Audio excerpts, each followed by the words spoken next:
I just wonder your thoughts on this day when you get news like this from Evan and how that hits you personally, what it means for your family.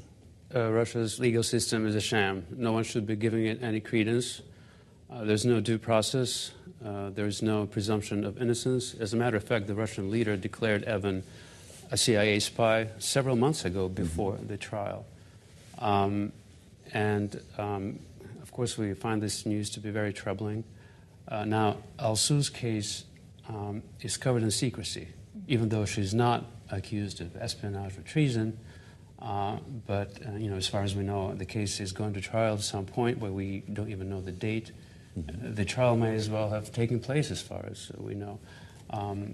So we really don't know what's happening. The Russian government has produced no evidence to prove that Alsu has done anything wrong, that any of her reporting has contained falsehoods or inaccuracies. She's not a criminal. We miss her very much. She belongs home with us at home, not in a Russian prison cell. Well, and how much harder, Bibi, does that lack of transparency about what exactly is happening with her, what her condition is, knowing we're talking about your mom here, how much harder does it make this whole thing for your family? I think it's already hard for me to be away from my mom for so long, but knowing that she's in a dangerous situation and that we don't quite know what's going to happen next troubles me and my younger sister a lot. I'm sure it does. You just turned 16, is that right? That's been 2 years, Pavel, you said. This was Bibi's second birthday without her mother. What was it like to celebrate your birthday this time? It's always very strange because last year I really thought that she would be back here with me now. And so now, since I had this second birthday without her, it makes me feel like there's less hope in my heart. Well, as we talk about hope, you obviously celebrated that birthday here in Washington. Have you had conversations with administration officials? What are you hearing, Pavel, from the U.S. government?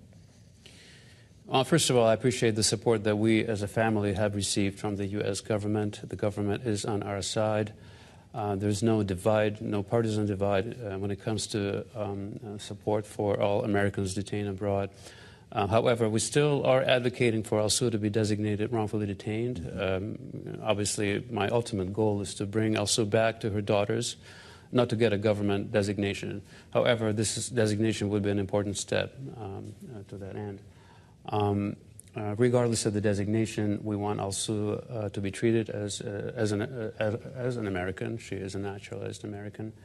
As I've been saying, we cannot rely on the Russian legal system for justice. So we count on the U.S. government to help us bring Alsu back home. So talk to us more about the problem here, because you've called out the U.S. government for the double standard. Evan Gershkovich did get that designation of being wrongfully detained. Why is it not happening in this case, and what difference would it make? Well, this is a question better asked to the Biden administration and the State Department. Again, do you get an answer? We have been getting answers, and I do appreciate some level of opacity there. That system is very opaque to the families of those detained abroad. And I'm often told that, we don't need the designation to negotiate a trade that would include Alsu. But then that begs the question, why do we need the Levinson Act that regulates this designation? Again, my goal is to bring Alsu back home. If we can do that without the designation, that's fine. But the designation is also a symbolic step, for all of our fellow journalists, American journalists, to know that if you are a journalist and you are detained by an adversarial regime in line of duty, you are supported by your government, and your detention is wrongful. There can be no hesitation among U.S. government officials to designate Alsu as wrongfully detained. Well, Alsu, obviously, is a journalist. She's also, Bibi, the woman who raised you. What else would you want, not just the U.S. government, but the world to know about her and about her case? I would say that my mom is probably the kindest person you will ever meet. She's a connector. Every person she meets instantly really likes her. And she is the last person in the world to deserve something like this. She really is just a normal mom, and it's heartbreaking for us that she's been away from us for so long. Yeah, you talked about your sister. Go ahead, Pavel, if you want to add. I wanted to add, Bibi, if you don't mind, I also want people to know, and hopefully Alsu to know, and one day she will know that too, that no matter what these unjust Russian courts find her or Evan guilty of. We know that she is not a criminal. We, her family, we know that she has done nothing wrong. The world knows that she has done nothing wrong.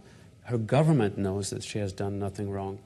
And Alsu will come back, will return to us, to the free world, as a hero.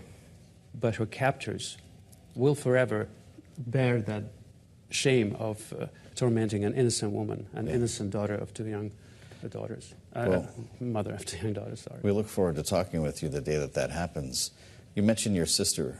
To what extent do you and your siblings support each other through this? It must be an important part of this whole story. My sister is my best friend, and I think we've unfortunately grown closer throughout this situation. And I think that family in this case is super important.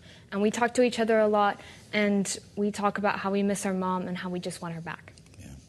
Well, that's understandable. Pavel, as you talk about the idea that her captors ultimately will be held to account, or it will be known what they've done here, we're talking about Russia. And we're in the middle of an election cycle in which it's unclear who the next president will be and what their approach to Russia will be. As we just consider the timeline here, are you worried about what might happen to Alsu's case if, say, it's a second Trump administration, or do you think it won't actually change much? Well, I'm speaking from my experience, dealing with representatives, members of Congress, and senators. I've not seen any divide, any partisan divide over this issue. As a matter of fact, some of our strongest supporters come from the House Foreign Affairs Committee, for example, Chairman McCall.